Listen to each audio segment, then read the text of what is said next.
So I slip into the light of me under the stars rising. Is it I? Some growing in the dark. I am a flower.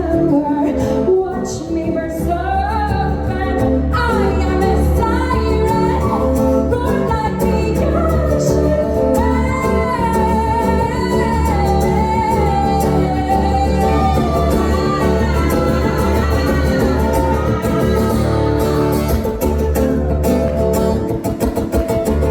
So, welcome everyone to the Diverse Creative Podcast. And today, this is the first of the series of interviews I'm doing around Galpalooza. And today I am joined by Reets. Now, Reets is an amazing musician from Gauteng here in South Africa. And she's a friend of mine. I'm very grateful to now call her a friend. Many festival interactions have led us to being good friends. And I think a shared kind of base in our musical style is also probably something that we have in common that kind of has brought us together. So hi Reets, how you doing? Hi, I'm doing great. It's so lovely to be here and to chat to you. And you are definitely my friend. I'm so glad the feeling's mutual. You're confirmed officially. Now the whole world knows we can't go back on Yes, it. ma'am. Yes, ma'am. So Done let's deal. good. I'm so glad. So let's dive right into it. I said that we've got a shared kind of basis in our musical style. I say this because both of us are kind of alternative or progressive folk musicians. We Mm, obviously have a root in folk music, and folk music is quite a broad genre, actually. But it's largely based around the idea that the music is a storytell, like it's telling a tale, it's storytelling through music as well as through lyrics. So tell me a little bit about your music and how you would describe it, because obviously I have a perspective, but what's yours? Oh, this is the question every musician dread, isn't it? Yeah, I know. I mean, they Um, ask they asked me how I'd describe my music, and I honestly don't know because I can't even put it into a genre anymore. If you read my yeah, bio, it kind of has this list, and this list goes yes, avant-garde, starts there. Avant-garde progressive alternative folk. Because that kind of is as yes. broad as I can make it. Yes, absolutely. I think it's very hard also because I've been gigging mostly alone, and like you said, like everything that's a singer with a guitar, an acoustic guitar, is usually grouped under the umbrella term of folk Yeah, yeah. music. Because it's just like open to that type of interpretation, especially because the music is usually also more storytelling in its nature. So definitely folk in there, but I have a love for all genres, and obviously they all influence the sound. Um, my music is very wordy, which is annoying to myself sometimes. I have a lot to say. And then there's obviously like I think inevitably something that I there's just reflecting back onto the sound is there's definitely like a bluesy jazzy influence. I think that's just when I first started playing my first like um uh, thing that I obsession as we go through in learning music was the blues. So I think that inevitably influences my style or definitely my vocal style. Yeah, I don't really have much to say. It's also because it's like Afrikaans and English and folky and bluesy, but also uh, often you're like if I had the money, I would have a full band and it would be a rock show. So yeah. Yeah, I can totally relate because I also have a deep passion for like the blues and jazz and that kind of bluesy vibe really tickles me. So I know I also feel like it affects my vocals. I like to get into that like a bit more like zhuzh kind of growly, gritty vocal. And Yes. I mean, for me, I also started just like you, just a girl with a guitar. And that's great because musicians don't get paid much. So if you're only paying yourself, it is much easier to get shows. But it is a lot more fun being on stage with other people to help you fill out the sound landscape? How do you Yeah. navigate that when you're on stage and it's just you? I mean, I know like me, you get up there and you do what you do, regardless of whether you have got backup or not. You're going to shine, right? But How do you fill that sound space? I know you're very theatrical. I know you're very funny and you're quite the joker, and that makes your stage performances a lot of fun to watch and a lot of fun to be at a show.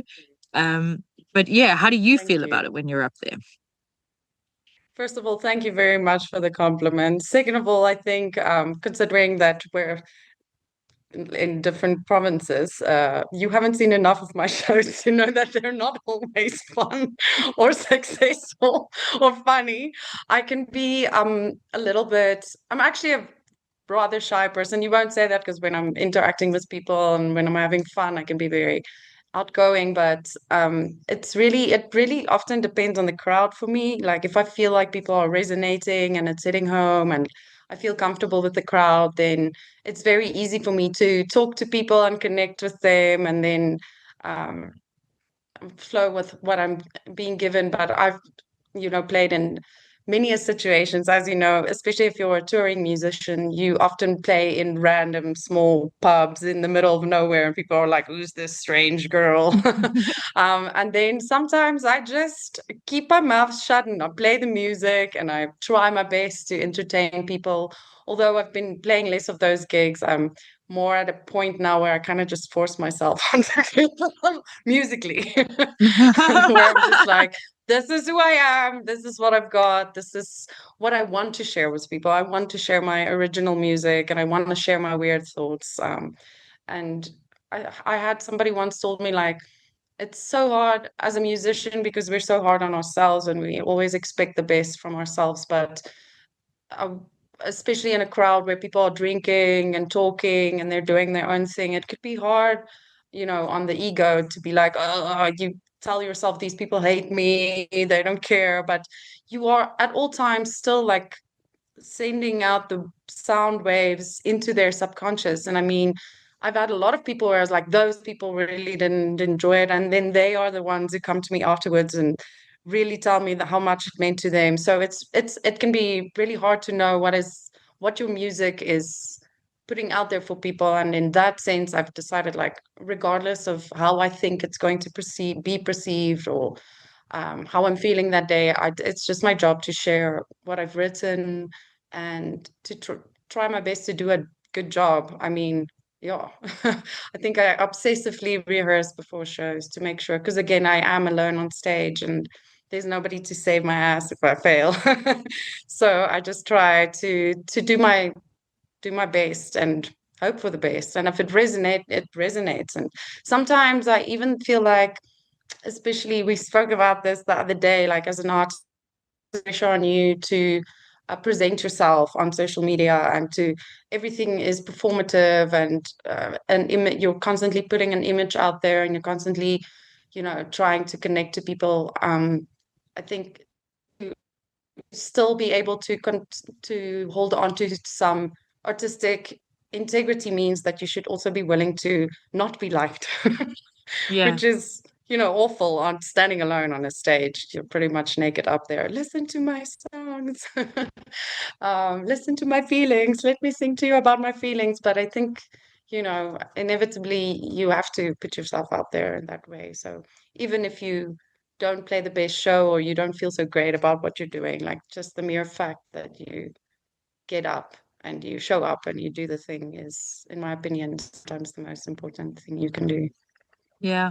And I love the fact that I mean, you raised a few points there that I feel are really important. And one of them is you have to be able to get up there and not be liked. And I think that Mhm.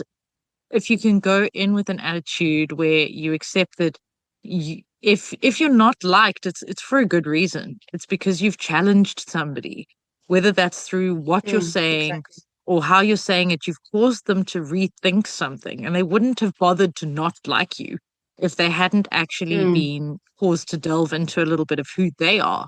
mm, So that is a mm, huge purpose in music, is to create change. And you know, mm. I've had like friends of mine turn around years later and say, actually, I don't like your music. And I've gone like, oh, that stung a little. Ouch, jeez. Right. I know, but you realize that people are not obligated to, even if they're your Mm, friends, they're not obligated to like mm. what you create. They Especially like, your friends. yeah, exactly. And I mean, they might like you as a person just fine. and not mm, necessarily appreciate your creation for whatever reason. And that reason is actually their own. It's not about you. And that was one of the huge things I mm, realized was that if somebody feels negatively about something you're creating, often it's because of something that they have experienced or connected with that sound or with the content of the song. And it's actually got nothing at all to do with you. And that us as mm, musicians or artists, we're kind of just a medium, and people, we're a mirror in some ways for people.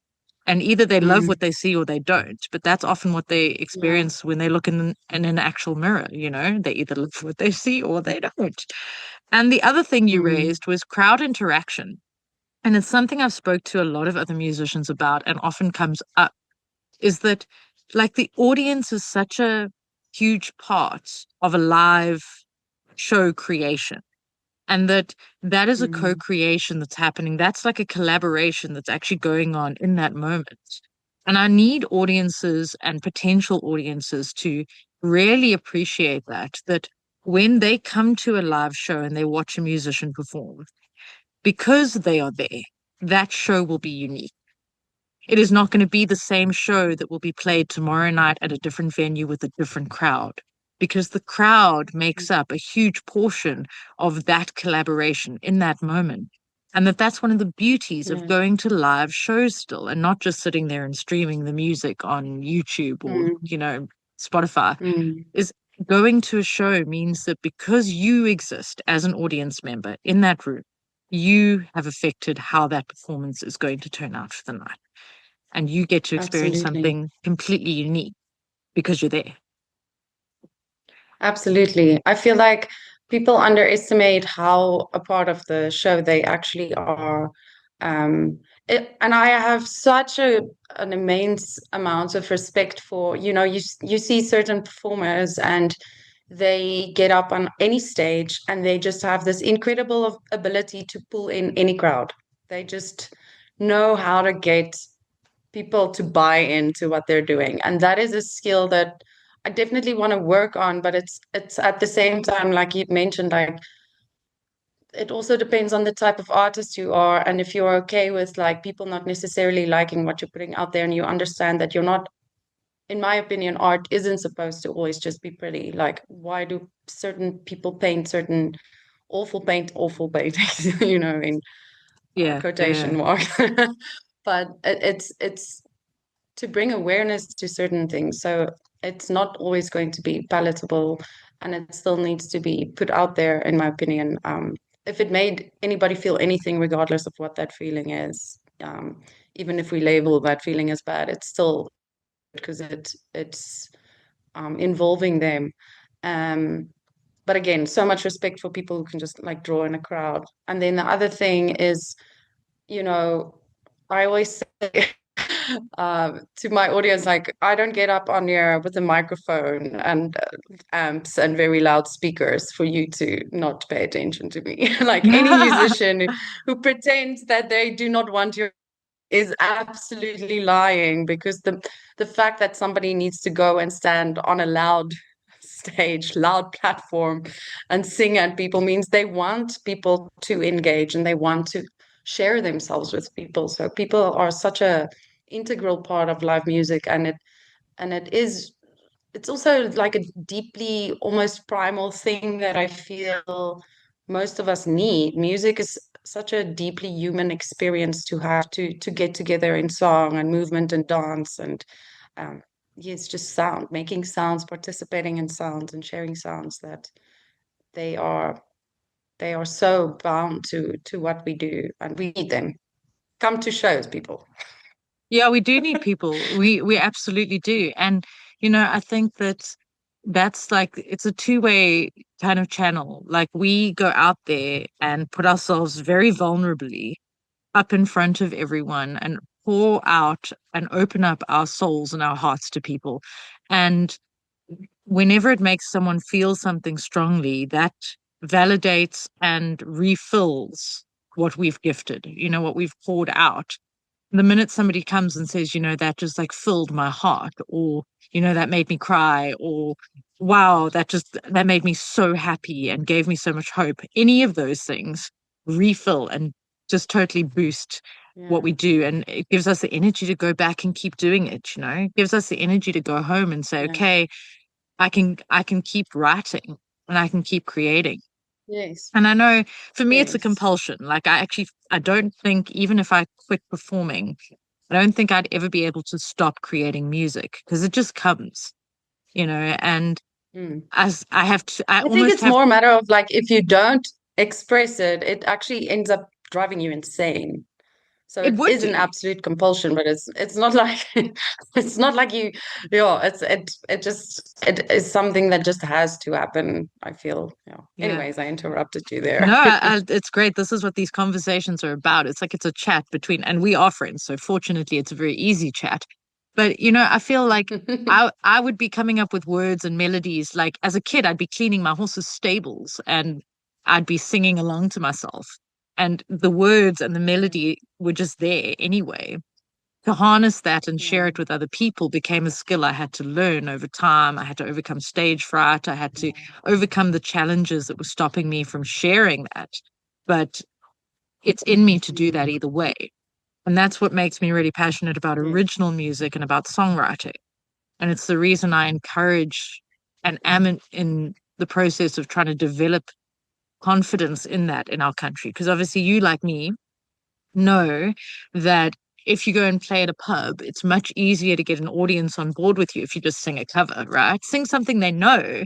Um, and we kind of have reached a point where now we've just got this influx of cover bands who play just a lot of cover music with very little original content coming through anymore. And I mean, they're taking the easy route, and I'm not saying that's a bad thing. They're still making music, which is great. But I feel like original music is so important to our growth as a culture and as a species. So how do you feel as an artist who does write and create a lot of original work? How do you feel about? Rant incoming. Yeah, go for it. Launch. Do it. Oh, you asked a question here that I might talk about So it's for my the rest of passion. the I'm with episode. you. It's my passion. Let's do I'm it. very passionate about this. Yeah, so I feel like I sing a lot of covers. I have like 3 hours worth of covers that I can play. And when I was gigging all the time and touring all the time, you have to do it. And I think it's got its time and its place, especially if you're playing in a new area, people don't know you. It's good um to play them covers because all the covers I play, I love. I'm a dad rock kind of girl. I don't care what the kids say. I'm gonna keep doing it. So like I still play the covers that I like, and I think there's nothing wrong with that. I do feel like when it comes to festivals, when it comes to certain venues, when it comes to certain events, it is absolutely of utmost importance, in my opinion, to play original music because we are the South African artists, we are the musicians, and we need to show the public who we are and what we've got. And what we've got is great. Like the South African musicianship, like the talent, the bands and the musicians we have are top shelf, incredible artists, and it just we just need a culture where people are willing to come and listen and experience something new and not just come to get drunk and have have music that is 100% focused on just like letting loose and dancing. Understand me right. I love doing all those things. Me, I love having a good time. I love dancing. I love just like, I understand the importance of that too. That can and should exist too, but at the same time it can exist and it can be original, and there should be still spaces where African artists can showcase their original music, because it's really easy, like you say, to get a crowd of people to like a cover because they know it already, they like it already. And this might be harsh, but I have people ask, like, they don't like you, they like the song. Mm. They haven't met you. You haven't shown them who you are until you've actually opened up and played your music and given them the opportunity to like it. And I feel like, especially at festivals, musicians should be playing their original music because it is the perfect situation. People are already there to have a good time. They want to have a good time. You've Yeah. got the perfect mood. Setting is there. So all you need to do is actually share yourself, and people will buy in. Like, I know that I have played at festivals where it was really hard for me because even in our contracts, it said that we should play a certain amount of original music, the majority, I think it was 80%. And I was so stoked. I was like, yes, I'm only going to play like one or two covers, and the rest is Mm. going to just be my songs, and I'm going to be vulnerable. And I had to go up after a band, nogals, who played the entire set was covers. And Yeah. they did a fantastic job. Like they did a fantastic job, and the audience was having a great time. But it just meant that for me to go up there and sing my set, it was hard. I had to sell that crowd, and I had to.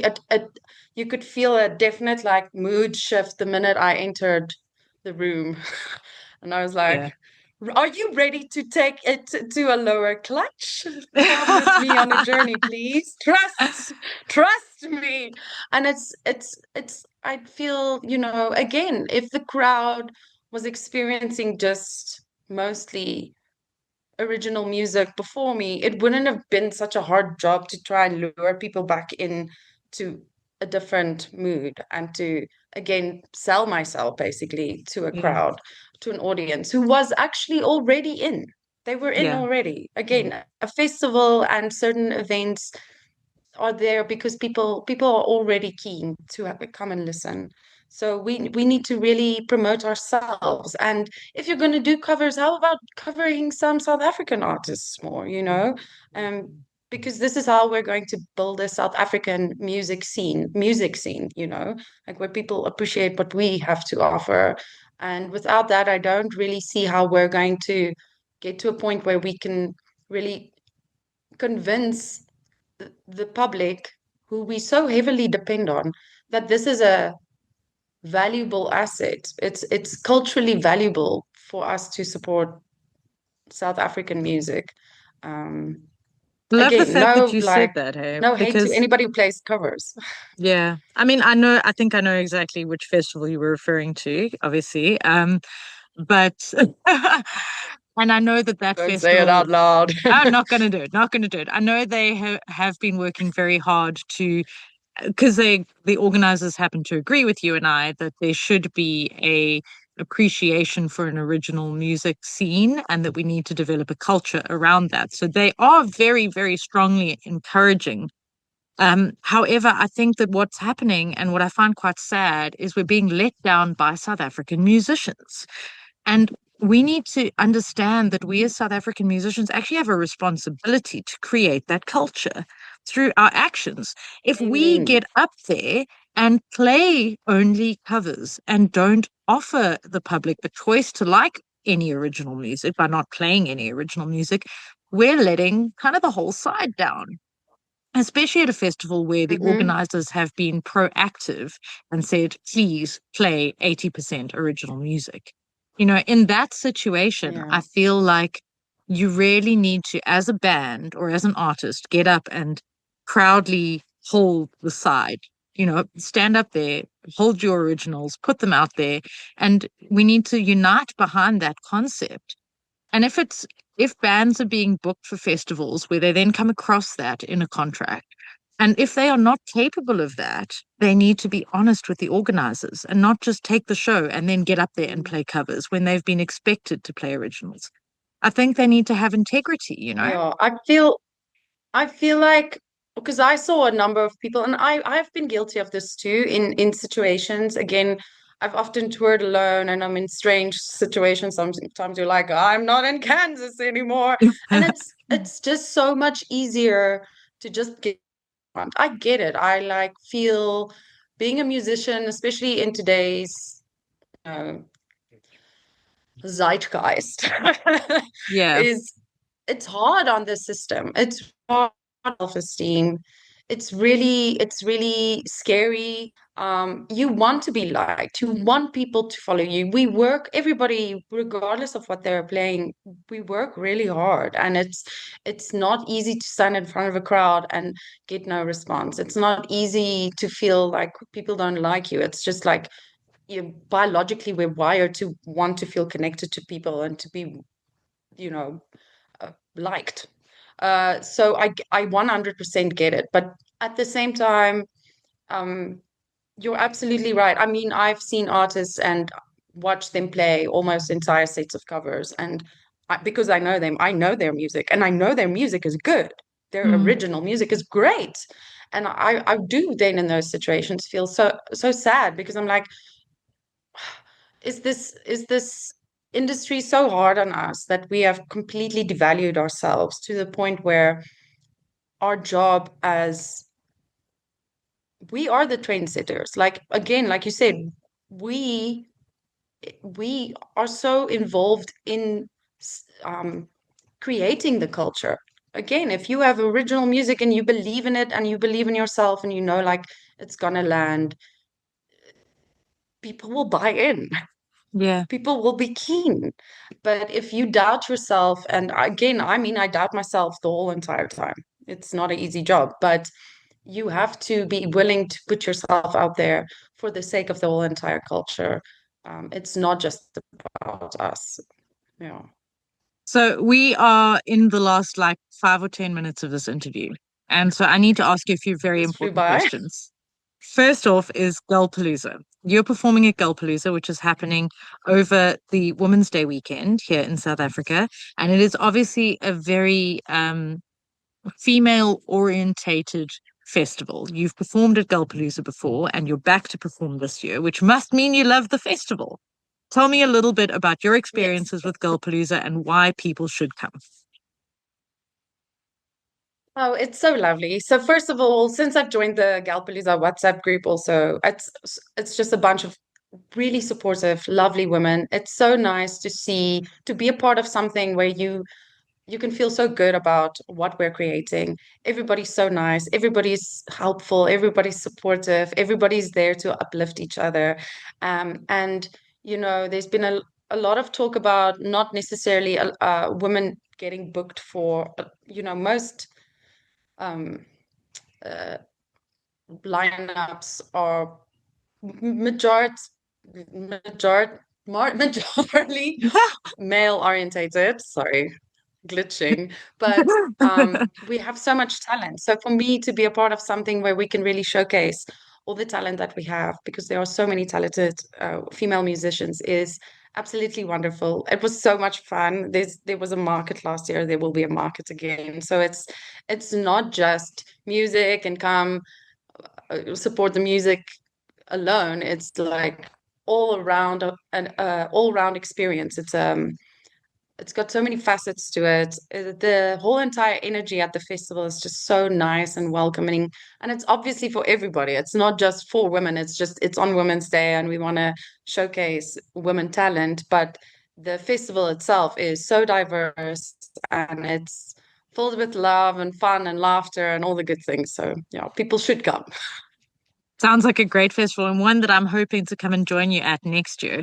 In the meantime, obviously doing Yes, these please. interviews is my way of kind of supporting the concept because I do love the idea and I think it is really important, especially because as females we have a very strong voice, and we're very sort of intrinsically connected to um, kind of like the development of youth, I suppose, really, not just female youth. I mean, youth in general. It's like it's inherently in us, whether we are young or old, to have some nurturing capacity. And I feel like that is something so important. And the other thing I want to just touch on quickly is as a bilingual artist, all right, you sing in Afrikaans and English, like I sing in Zulu and English. So I think that's an amazing thing. We live in a country with like 11 different official languages and sign language. So I assume you're going to share a bilingual set. I assume you're going to have something for your Afrikaans audience members as well as your English speaking ones. How important for you is your bilingualness in your music? That to answer because it really depends on how I feel the day, as much as the even just the writing of the song depends so much on because I write so much from experience or feeling or to process feelings. It really depends on what feels most comfortable to me.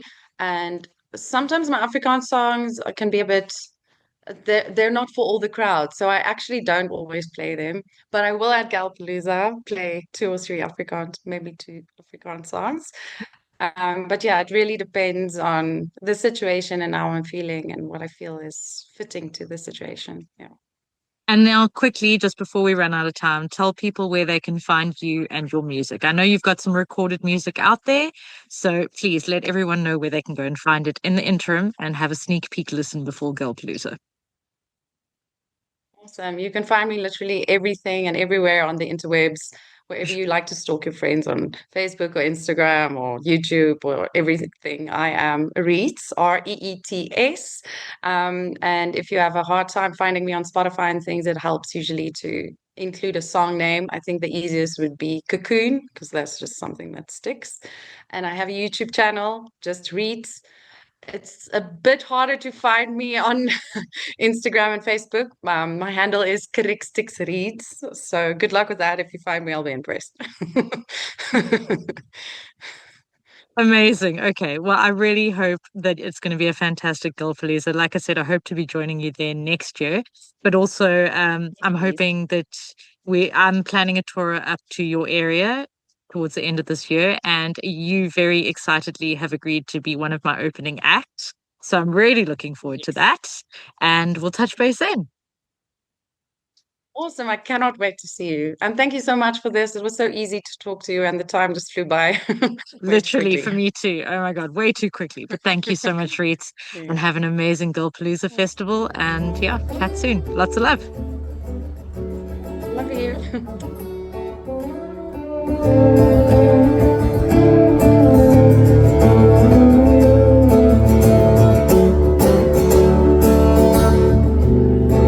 It's just my feeling, cause my life ain't exactly ordinary.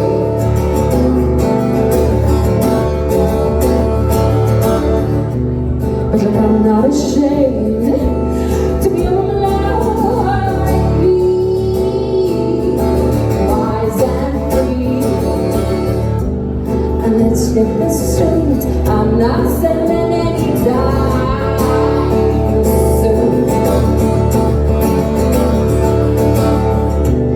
Cause I'm not hungry, I just wanna share my life.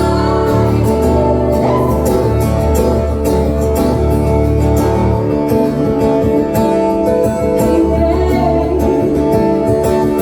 let's go to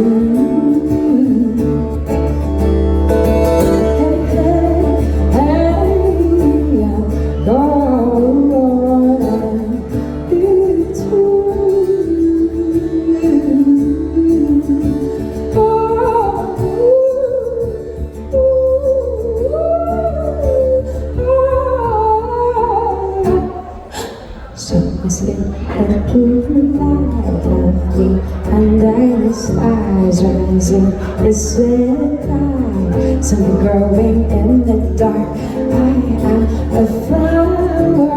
Watch me burst open. I am a siren. Roar like the ocean.